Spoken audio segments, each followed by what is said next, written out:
जहां एक तरफ तिब्बत में सैकड़ों सैनिकों को उतार दिया है चाइना ने, तो वहीं दूसरी तरफ भारत के शरण में यूरोप किस तरीके से आया है। जियोपॉलिटिक्स में बहुत कुछ चल रहा है, हमेशा की तरह जानने को मिलेगा बहुत कुछ। आइए जानते हैं इन खबरों को विस्तार से। केंद्रीय तिब्बती प्रशासन के रिपोर्ट के अनुसार दुनिया के सबसे बड़े तिब्बती बौद्ध अध्ययन के केंद्र के रूप में पहचाने जाने वाले लारुंगार बौद्ध अकादमी में चीनी सैन्यकर्मियों की काफ़ी बढ़ोतरी देखी गई है, जो धार्मिक प्रथाओं पर गहन निगरानी और सख्त नियमों को दर्शाता है। सीटीए ने 20 दिसंबर को बताया कि तिब्बती खाम क्षेत्र में मौजूद करजे के सेरथर काउंटी में अकादमी में लगभग 400 चीनी सैन्य कर्मियों को तैनात किया गया था, जो अब सिचुआन प्रांत का हिस्सा है। इस तैनाती के साथ हेलीकॉप्टर निगरानी भी की गई थी, जो महत्वपूर्ण धार्मिक स्थल की बढ़ी हुई निगरानी के संकेत हैं। नए सूत्रों के अनुसार चीनी अधिकारी 2025 में लारुंगार में नए नियम लागू करने की योजना बना रहे हैं। इसमें वहां रहने वाले की अधिकतम समय 15 वर्ष तक सीमित करना, सभी भिक्षुओं और भिक्षुणियों के लिए अनिवार्य पंजीकरण लागू करना शामिल है। इसके अलावा सरकार का लक्ष्य अकादमी में धार्मिक चिकित्सकों की संख्या को कम करना है। रिपोर्टों में कहा गया कि चीनी छात्रों को संस्थान छोड़ने का निर्देश दिया जा रहा है। 1980 में स्थापित लारुंगार तिब्बती बौद्ध शिक्षा का एक महत्वपूर्ण केंद्र रहा है, जो हजारों भिक्षुओं और भिक्षुकनियों को आकर्षित करता है। हालांकि अकादमी को अक्सर चीनी अधिकारियों की तरफ से निशाना बनाया जाता रहा है। 2001 में और फिर 2016 और 2017 के बीच बड़ी कार्रवाई हुई, जिसके दौरान हजारों आवासीय संरचनाओं को ध्वस्त कर दिया गया और चिकित्सकों को जबरन बेदखल कर दिया गया। सीटीए ने बताया कि इन कार्रवाइयों ने लारुंगार की आबादी को आधा कर दिया, जो लगभग 10,000 से घटकर वर्तमान स्तर पर आ गई है। हालांकि सैन्य निर्माण और आसन्न नियम तिब्बत में धार्मिक स्वतंत्रता को सीमित करने के बीजिंग के अभियान में बढ़ोतरी को दिखला रहा है। ये उपाय बौद्ध संस्थानों पर नियंत्रण रखने के व्यापक रणनीति के अनुरूप है, क्योंकि पारंपरिक प्रथाओं और शिक्षाओं को राज्य के बढ़ते हस्तक्षेप का सामना करना पड़ता है। तिब्बत का मुद्दा लंबे समय से विवाद का विषय बना हुआ है।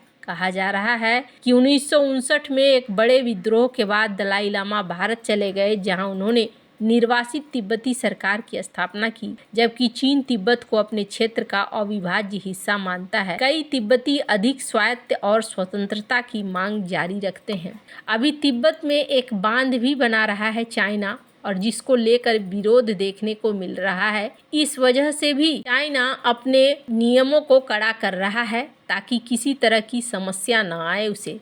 चीन ने तिब्बत में ब्रह्मपुत्र नदी पर दुनिया का सबसे बड़ा बांध बनाने की अपनी योजना का बचाव करते हुए शुक्रवार को कहा कि इस परियोजना से अन्य देशों के ऊपर कोई निगेटिव असर नहीं पड़ेगा और दशकों के अध्ययन के माध्यम से सुरक्षा मुद्दे का समाधान किया गया है। चीनी विदेश मंत्रालय की प्रवक्ता माओ निंग ने 137 अरब अमेरिकी डॉलर के अनुमानित लागत वाले इस विशाल परियोजना पर आशंकाओं को खारिज किया है। ये परियोजना पारिस्थितिक रूप से बेहद नाजुक हिमालयी क्षेत्र में बनाई जा रही है, जो टेक्टोनिक प्लेट सीमा पर स्थित है, जहां अक्सर भूकंप आते रहते हैं। उन्होंने कहा कि चीन ने दशकों तक गहन अध्ययन किया है और सुरक्षा उपाय किए हैं। माओ ने यहां प्रेस वार्ता में बांध से जुड़ी चिंताओं के बारे में पूछे गए सवाल पर कहा कि चीन हमेशा से सीमा पार गुजरने वाली नदियों के विकास के लिए जिम्मेदार रहा है। उन्होंने कहा कि तिब्बत में जल विद्युत विकास का दशकों से गहन अध्ययन किया जा रहा है और परियोजना की सुरक्षा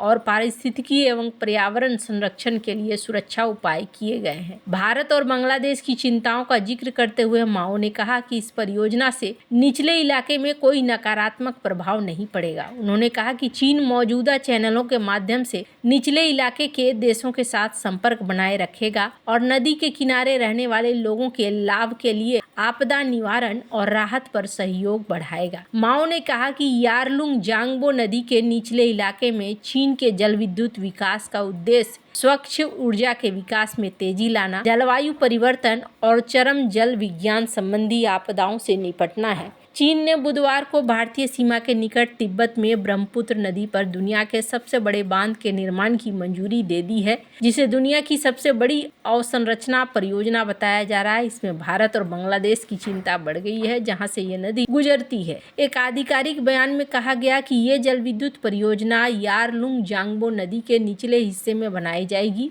यारलुंग जांगबो ब्रह्मपुत्र का तिब्बती नाम है। बांध हिमालय के एक विशाल घाटी में बनाया जाएगा, जहां ब्रह्मपुत्र नदी अरुणाचल प्रदेश और फिर बड़ा मोड़ लेते हुए बांग्लादेश में प्रवेश करती है। हांगकांग स्थित साउथ चाइना मॉर्निंग पोस्ट के मुताबिक बांध में कुल निवेश 1 ट्रिलियन युआन से अधिक हो सकता है। चीन ने 2015 में तिब्बत में सबसे बड़े 1.5 अरब अमेरिकी डॉलर के जल विद्युत स्टेशन को पहले ही चालू कर दिया है। ब्रह्मपुत्र पर बांध के निर्माण की योजना को लेकर भारत में चिंताएं पैदा हो गई है, क्योंकि बांध के आकार और बड़े पैमाने के कारण चीन को जल प्रवाह को कंट्रोल करने का अधिकार मिलने के अलावा ये तनातनी के समय सीमावर्ती क्षेत्रों में बाढ़ लाने के लिए बड़ी मात्रा में पानी छोड़ने में भी सक्षम हो सकता है। भारत भी अरुणाचल प्रदेश में ब्रह्मपुत्र पर एक बांध बना रहा है। भारत और चीन ने सीमा पार नदियों से संबंधित मुद्दों पर चर्चा करने के लिए एक तंत्र भी बनाया है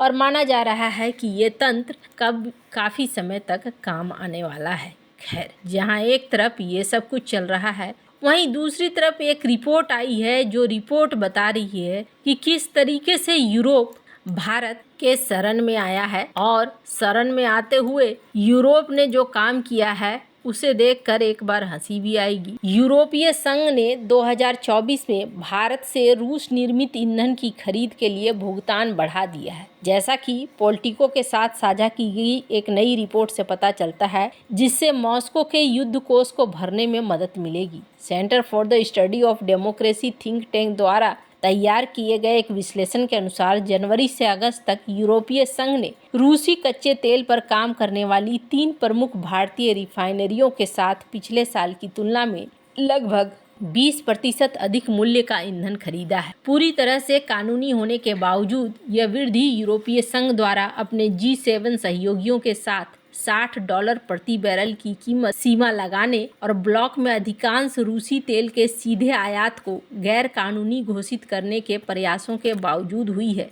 जो दिखलाता है ये उपाय 2 साल में कितने छिद्रपूर्ण हो गए हैं। भारत, जिसने 2024 के लिए यूरोप के शीर्ष ईंधन आपूर्तिकर्ता के रूप में सऊदी अरब की जगह ली है, इसने भी यूरोपीय संघ द्वारा स्वीकृत जहाज़ों के माध्यम से रूसी कार्गो स्वीकार करना शुरू कर दिया है। रिपोर्ट में चेतावनी दी गई है कि एक ऐसा विकास जो अब ब्लॉक के अंदर से गुस्सा भड़का रहा है। CSD के वरिष्ठ विश्लेषक मार्टिन मलादिरोव ने कहा कि भारत और तुर्की जैसे तीसरे देशों को रूसी तेल से बने पेट्रोलियम उत्पादों को फिर से निर्यात करने की अनुमति देकर यूरोपीय संघ क्रेमलिन को यूरोप में अपने खोए हुए बाजार को फिर से हासिल करने की क्षमता प्रदान करता है, जिसने सीमा शुल्क डेटा और प्रतिबंधों के अनुपालन में रखने वाले फर्मों से जानकारी का विश्लेषण है। उन्होंने कहा कि अतिरिक्त राजस्व यूक्रेन में युद्ध के प्रयासों को भारी लागत को बनाए रखने में सक्षम है। ब्रुसेल्स तथाकथित रिफाइनिंग प्रतिबंधों की खामियों से अच्छी तरह से वाकिफ है, जो यूरोपीय संघ को कानूनी रूप से रूसी मूल के ईंधन खरीदने की अनुमति देता है,